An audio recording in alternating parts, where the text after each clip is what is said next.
యోగి రాజై సంసారంలో ఉండేటువంటి వాడు. చూడండి, సంసారంలో ఉంటూ రాయవారిగా వచ్చినటువంటి వాడు యోగి. అతను ఊరికే కాదు, ఆ యోగాన్ని చూపాడు. ఆ దుర్మార్గులు అతన్ని కూడా కట్టివేసి గొంతులతో ముందు వీని మదం అడంచాలన్నప్పుడు నవ్వినాడు అన్నమాట. అదేమి నాకు తెలియలేదు, గోపబాలుడు అనుకుంటున్నారు మీరు చూస్తారు ఇప్పుడే. మీరు దాని పవర్ ఏమిటో, దాని శక్తి ఏమిటో, దాని పరిణామం ఏమిటో చూస్తారు అని ఒక్కసారి ఆయన మన్యువు, ఆయన ఉద్రిక్తత అయినప్పుడు ఎక్కడో అక్కడ పడిపోయినారు. చంపలేదు, ఎందుకంటే వాళ్ళని చంపాల్సిన వాళ్ళు వేరే వాళ్ళు ఉన్నారు. అందుకే మన శాస్త్రంలో కురు ధర్మ, భగవద్గీత కురుక్షేత్రాన్ని గురించి, కురుక్షేత్రం ఈ సృష్టియే ఒక క్షేత్రము. ఏది? ధర్మాన్ని ఆచరించేందుకు, సుఖాన్ని అనుభవించేందుకు, అట్లాగే మోక్షాన్ని పొందేందుకు, పురుషార్థములను సాధించేందుకు ఇది క్షేత్రం. ఈ క్షేత్రంలో పుట్టినటువంటి వాడు యజ్ఞము పరోపకారం కురుక్షేత్రం యుద్ధమని పెట్టేందుకు మళ్ళా ఏమన్నాడు? భగవద్గీతలో ఏ దాన్ని ప్రారంభమైంది? ధర్మంతో ప్రారంభమైంది. చూడండి భగవద్గీత. ధృతరాష్ట్రుడు అంటున్నాడు ధర్మక్షేత్రే. అబ్బా, యుద్ధక్షేత్రం అంటేనే కన్ను లేకపోయినా ధర్మక్షేత్రే కురుక్షేత్రే సమవేతాయుత్సవ మామకాహ పాండవాశ్చైవ కిం కుర్వత సంజయ అంటాడు. అయ్యా, నా కుమారులు అటు నా తమ్ముని కుమారులు ధర్మక్షేత్రంలో వాళ్ళు ఎలా ఉన్నారు? ఇది ధర్మక్షేత్రం. మనకు ధర్మం ఆధారం ప్రపంచంలో మనకే కాదండి. తెలియక ఇప్పుడు డిబేట్లు చేసేవాళ్ళు మాది ధర్మము మా ధర్మము, వాడు ముస్లిం వచ్చాడు వాడు మాది ధర్మం అంటాడు. ఎందుకు? మతం అంటేనే అవకతవకల తడిక. మతం అంటేనే గలీజు. అవన్నీ మతాలే. హిందూ అనేది కూడా మతమే. మంది వేద మతము. మీరు ఎక్కడైనా చెప్తే మాది వేద మతం అంటే, వేద మతం అంటే ఏమిటి? ఈశ్వరుని యొక్క అభిప్రాయం, ఆజ్ఞాపాలన. ఈశ్వరుడు వేదంలో ఏది పాలించమని మాకు ఆజ్ఞాపించున్నాడో అది చేస్తాము. పరమేశ్వరుడు వేదము నుండి ఏం చెప్పాడు? వేదము ద్వారా వర్తమానమే ఉంటుంది. ఎప్పుడు రోజు ఉపదేశిస్తున్నాడు పరమేశ్వరుడు. ఏమంటున్నాడు? సత్యభాషణమేవ కర్తవ్యం యథేశ్వరేణ ఆజ్ఞాదత్త. ఎట్లు ఈశ్వరుని చేత ఆజ్ఞ ఇవ్వబడినది సత్యభాషణమేవ కర్తవ్యం నానురుతమితి యస్తాముల్లంఘ్య ప్రవర్తతే స పాపీయాన్ భూత్వా క్లేశం చేశ్వర వ్యవస్థయా ప్రాప్నోతి తథా యజ్ఞ కర్తవ్యం. చూడండి, సంస్కృతం చెప్తే మీకు అర్థమైపోతుంది. మనకు విద్య లేకపోయినా పర్వాలేదు, ఆ సామర్థ్యం దాంట్లో. ఈ విశ్వంలో, ప్రపంచాల్లో ఏ దేశంలో ఎన్ని భాషలున్నా కూడా మీరు ఆంగ్ల భాషను బాగా మీరు ఏదో గొప్ప భాష అనుకుంటారు. దానికంటే నీచమైన భాష ఎరుకల భాష కంటే నీచమైనది. ఒక్క సంస్కృత భాష వచ్చిందంటే వాడు సర్వతోముఖాభివృద్ధి పొందుతాడన్నమాట. ఇది వాళ్ళ ఆ భాషతో వాళ్ళు ఏమి స్వయంగా బ్రతకగలుగుతున్నారు? ఈ దేశాన్ని చూసి గుడ్డగట్టేది నేర్చుకున్నారండి. ఈ దేశంలో మన్ను తీసుకుపోయి, మనం ఎన్ని తీసుకుపోయి వాళ్ళు బ్రతకగలుగుతున్నారు ఈ రోజు కూడా. కాబట్టి వేదము మూలమున, వేదము ద్వారా పరమేశ్వరుడు ప్రపంచ మానవులకు ఉపదేశిస్తున్నాడు. కేవలం భారతదేశంలో అనుకోద్దండి. వేదం కేవలం భారతదేశానికి, హిందువులకు, సనాతనుడు అంటే ఎవరు? ప్రపంచంలో సమస్త మానవుడు సనాతనుడే. సనాతన ధర్మం ప్రపంచాన్ని, భారతదేశాన్ని కాదు. ఇది చెప్పేవాళ్ళకి తెలియదు. వీళ్ళకు వాళ్ళు ఇంగ్లీష్ చదువుకున్నారు, వేదం ఎక్కడ చదువుకున్నారు? తెలుగు పండితులు, సంస్కృత పండితులు, మహామహా ఆంగ్ల విద్వాంసులకు వాళ్ళకి ఏం తెలుస్తుందని? మేము వేద విద్వాంసులం, మాకు సర్టిఫికెట్లు ఉండవు, మా నోరి మా దగ్గర మాట్లాడితే తెలుస్తుంది మరి. కాబట్టి వేదము ద్వారా పరమేశ్వరుడు మానవులకు, ప్రపంచ మానవులకు, స్త్రీ పురుషులకు ఉపదేశిస్తున్నాడు. ఓ మానవులారా, సత్యభాషణాదులైన ధర్మానుష్ఠానము ద్వారా మిథ్యాభాషణాది అధర్మ వ్యవహారములను చేయకుండుటకును పరమేశ్వరుడు మానవులను ఆజ్ఞాపించి ఉన్నాడు.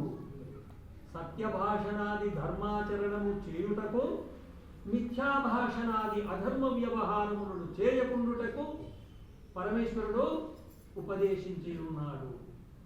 దానికి విపరీతముగా వర్తించున్నటువంటి మానవుడు మిక్కిలి పాపి అయి, అట్లా ఇట్లా పాపి కాదు, మిక్కిలి పాపి అయి దుఃఖములను అనుభవించును. వారికి మనుష్య జన్మ రాదు. ఈ జన్మలో సుఖపడుతున్న సుఖము లేదు. సుఖం అంటే కేవలం బట్టలు వేసుకొని పై మెరుగులు ఉండి కార్లలో తిరుగుతుంటే సుఖం అనుకోవద్దండి. ఇది చాలా బాగా చెప్పాను. సుఖం అనేది ఆంతరికము, అది హృదయ మానసికము. దుఃఖము కానీ సుఖము కానీ మానసికం. బయటికి మీకు కనపడేటట్టు యాక్షన్ చేయొచ్చు, ఏమైనా చేయొచ్చు. అట్లాగే యజ్ఞము చేయుటకును పరమేశ్వరుడు ఆజ్ఞాపించి ఉన్నాడు. అది చేయని వాడును పాపి అయి పరమేశ్వరుడి వ్యవస్థలో క్లేశములను అనుభవించును. క్లేశములంటే అనుభవింపరాని దుఃఖాలు అన్నమాట. ఇప్పుడు ఎందుకు మానవులు వీరంతా కూడా పశువులను హింసించడంలో గొప్ప దైవానుగ్రహం కలుగుతుంది, తాగి తందనాలు దొక్కడం దీంట్లోనే అన్ని కలుగుతుంది అంటే ఏమిటి కారణం? అవిద్య.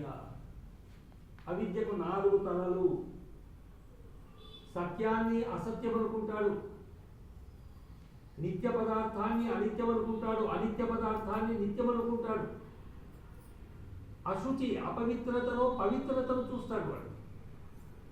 ఏది దుఃఖాన్ని కలిగిస్తుందో అది సుఖాన్ని కలిగిస్తుందో అని భ్రమపడతాడు. ఇది అవిద్య. అనాత్మను ఆత్మ అనుకుంటాడు. అందుకే అందరూ రాళ్ళు రప్పలు చూసి అమ్మ ఇది ఆంజనేయుడు, ఇది భైరవుడు, ఇది వెంకటేశ్వరుడు, ఇది అమ్మవారు అనుకుని ఏమవుతున్నారు? పగలగొట్టే వాళ్ళు పగలగొడుతున్నారు, ఏడ్పించే వాళ్ళు ఏడుస్తున్నారు. వాళ్ళను ఒక్క వెంట్రుక కూడా పట్టుకోలేకపోతారు. మన హిందూ రాజ్యం కనపడినోని కొట్టమను చంపమను. అవు మనం తెస్తాం. అటువైపు వాడు ఏం తగ్గుతాడయ్యా? ఎందుకు ఏమని లేకపోతుంటే పిరికి వాళ్ళని ప్రత్యక్షంగా కనపడుతుంది. హిందూ రోజు యూట్యూబ్లలో వస్తూనే ఉన్నాయి అన్నమాట. ఎంత పిరికి ఉండకూడదు, ఎంత పిచ్చినవి. ఈ కాబట్టి ఈ విధంగా యజ్ఞమును చేయుట వలన ఈ పదార్థములను సంపాదించి వారిని సంస్కరించి వానితో యజ్ఞము చేయుట వలన జలవాయువును శుద్ధి ప్రపంచానికి ఆనందము కలుగుతుంది. ఎవరి మీకు సమయం ఎక్కువై నాకు చెప్పి మానేస్తానండి, నేనేం మాట్లాడుతూనే ఉంటా. అది నాకు సంశయం పెట్టదు. మీరు చెప్తే నేను ముగిస్తాను. ఇది దీనికి ఒక ఉదాహరణ. ఎందుకంటే యజ్ఞాన్ని గురించి చాలా రోజులు అయి చెప్తారు. ఒక ఉదాహరణ ఏమిటంటే యజ్ఞము చేస్తే అంత సుఖం ఎట్టగలుగుతుంది అంటే వినండి. మనము రోజు తినేటువంటి పప్పు, సాంబారు, కూరలు ఎన్నో రకాలు తింటాం అన్నమాట. ఒక గరిటెలో కొంచెం నెయ్యి వేసి దానిలో సుగంధ ద్రవ్యములైనటువంటి జీలకర్ర, ఆవాలు, కరివేపాకు, మెంతులు ఇత్యాదులు అవన్నీ వేసి వాటిని బాగుగా అగ్నిపై తప్తమునర్చి మనము తినేటువంటి పప్పు కూరలలో తిరగబోత పెట్టినప్పుడు ఆ పప్పు కూరలు దుర్గంధములు అవుతాయా, సుగంధములు అవుతాయా? జవాబు చెప్పండి. వంటగది అంతా కూడా సుగంధముతో నిండిపోతుంది. అక్కడ తిరగబోత పెడుతుంటే అందుకో సామెత, అమ్మయ్య తిరగబోత పెడుతుంటే అయ్యకు ఆగిలిందని. ఏమై తొందరగా అన్నం పెట్టు అంటాం. ఆ పప్పు కూరలన్నీ కూడా సుగంధయుక్తములు అవుతాయి. ఎందుకు అవుతాయి? నేతిలోని అణువులు ఈ సుగంధ పదార్థములలోని యొక్క అంశములు ఆ పప్పు కూరలలో ప్రవేశించి చేరి వానిని రుచికరములుగాను పుష్టికారకములుగాను తృప్తినిచ్చేటువంటి విధంగాను సుగంధయుక్తములుగాను చేయును. ఇది సత్యమా కాదమ్మా? అంటే జవాబు చదివితే సరే అంటే తప్పు చెప్తున్నావు అంటే తప్పేం లేదు కదా. మరి ఇంత గరిటెలో నువ్వు నెయ్యి వేసి కొంచెము నూనె వేసి చెప్తేనే అంత రుచిగా అవుతుందే. తిరుగబోత పెట్టినటువంటి కూరలు తినే వాళ్ళు ఎంతమందో చేయలేదండి. తిరగబోత పెట్టుకుంటే ఆ పుష్టి, ఆ తృప్తి, ఆ కడుపు నిండదండి. ఇంత తినేవాడు పులిహోరకు ఇంగు వేసి అది వేసి పెట్టండి, ఇంత తింటాం. ఒక రసానికి అది ప్రతిదీ. అట్లాగే యజ్ఞము వలన కూడా అగ్నిలో వేల్చబడేటువంటి ఈ హోమ ద్రవ్యముల నుండి 4 విధాలైనటువంటి ద్రవ్యాల నుండి ఆ గుణాలు సుగంధయుక్తమైనటువంటి ఆ పరమాణువులతో కూడినటువంటి అవన్నీ కూడా వాయువులో ప్రవేశించి అంతా కూడా వర్షపు జలమును అది ఆకాశంలో చేరుతుంది. మంచి ఆవు నెయ్యితో చేస్తే అది సూర్యలోకము చేరేటువంటి యోగ్యత గోఘృతంలో ఉంటుంది. గోఘృతం ఇంకా దేనికి లేదు అటువంటి స్తోమం.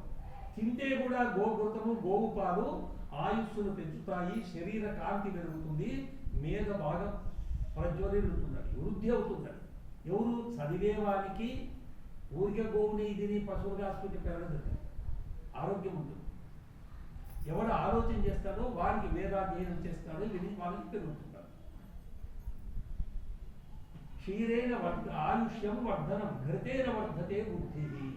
కాబట్టి నెయ్యి లేని పదార్థం ఒక రోగం ఉండేవారు తప్ప తినండి బాగా. నెయ్యి లేని పదార్థం తింటే రోగాలు వస్తాయి అన్నమాట. పాయసం అంటాం, పాలు పోయకుండా చేసేటువంటి పాయసం రోగానికి కారణం. పాలు పోసే అందుకే దానికి పాయసం అని పేరు. పయస్సు అంటే పాలు. అట్లాగా ఈ విధంగా ఈ పదార్థాలను హోమంలో చేయుట వలన దాని వలన వెలువడేటువంటి ఆ గంధము అంతా కూడా వ్యాపించుకొని జగత్తుకు సుఖమునవును.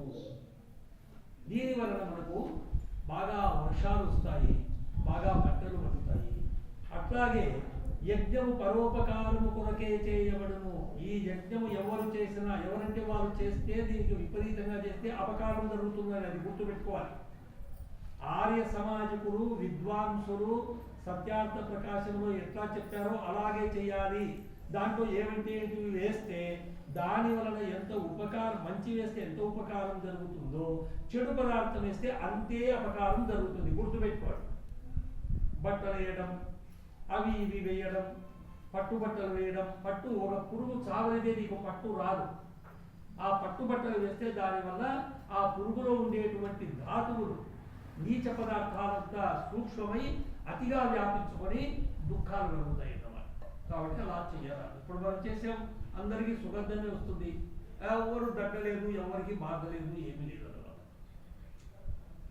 కాబట్టి యజ్ఞము పరోపకారము కొరకే చేయబడును. ఎవడైతే హోమద్రవ్యములను సంపాదించి దానిని సంస్కరించి ఏ విద్వాంసుడైతే అగ్నిలో యుక్తిపూర్వకముగా యజ్ఞము చేస్తాడో ఆ యజ్ఞకర్తకు ఆనందము అధికముగా లభించును. ఎందుకు? యజ్ఞము ఉపకారం కొరకే చేయబడుతుంది.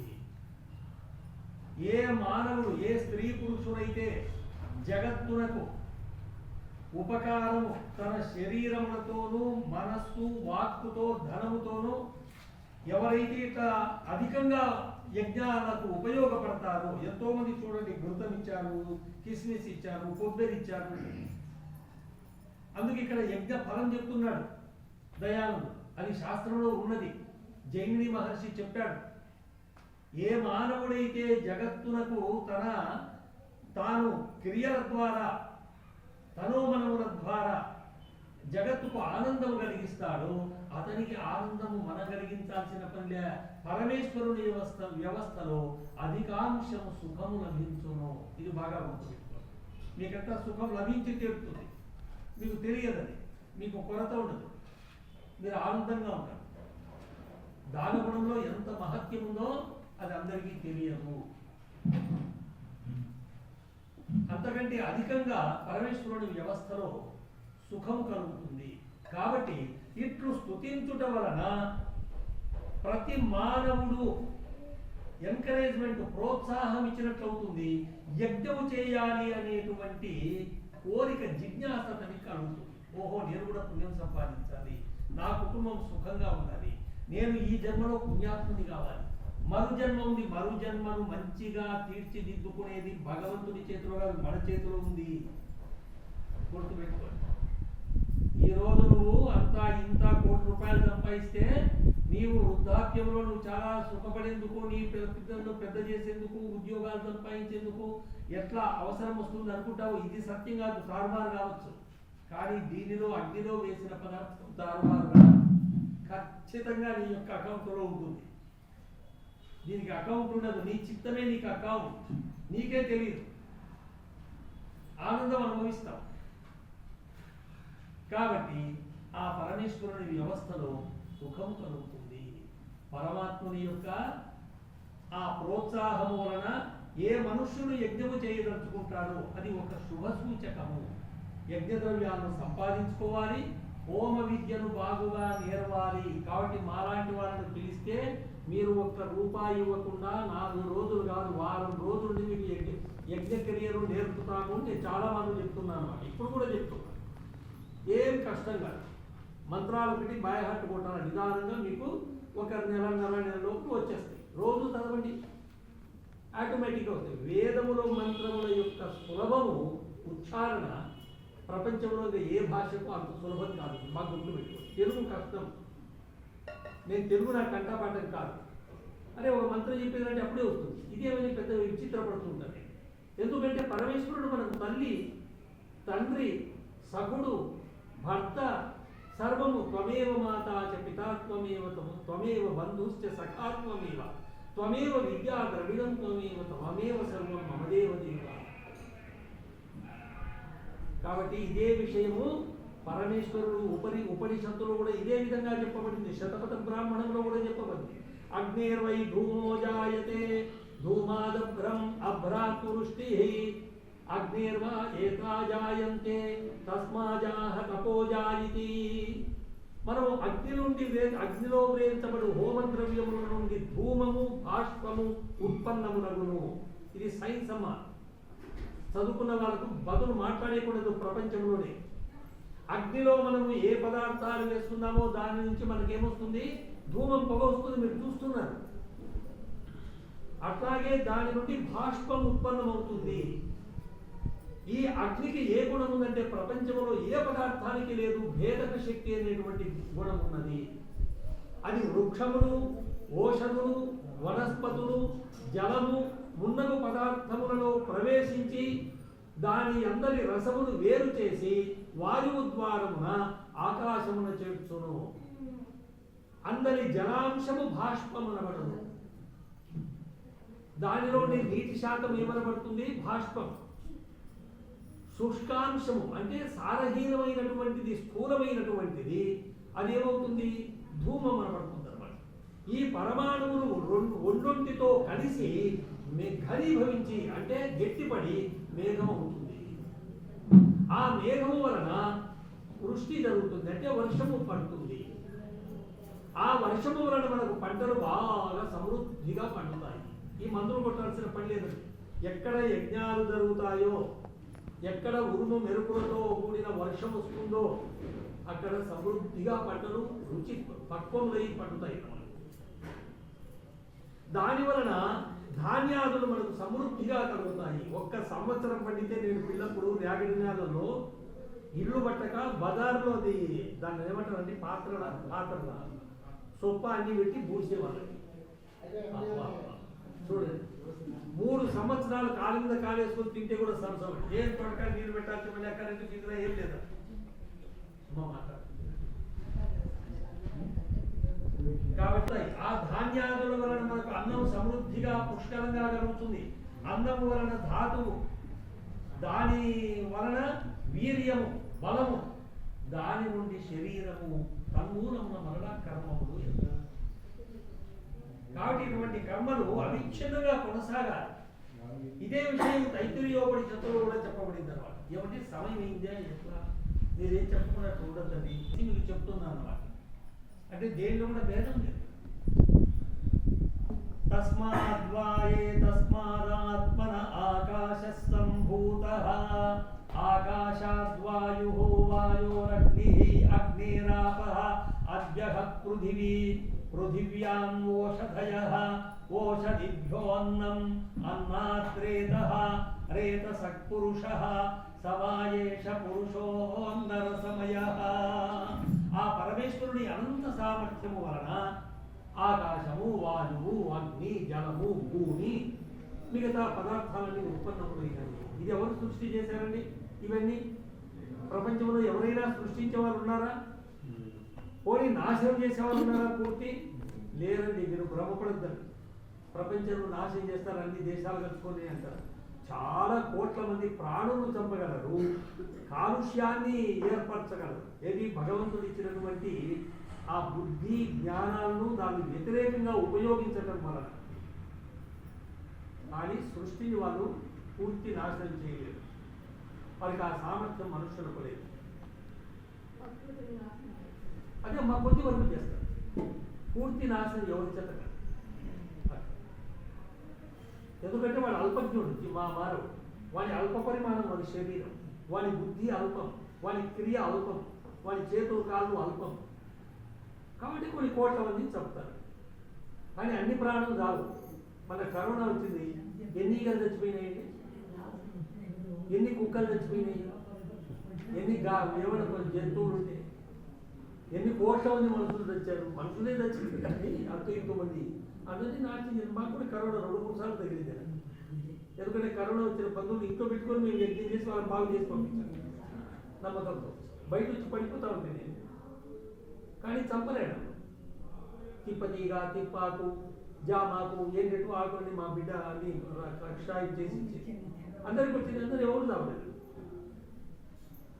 మా అత్త 90 ఏళ్ళ మనిషిని ఆమె ఇంట్లో పెట్టుకొని 15 రోజులు ఆమెను బాగా చేసి పంపించాను. నేనేం లేదు, కారులో తీసి చూసినా ఆమెను, నాకు దొరికింది.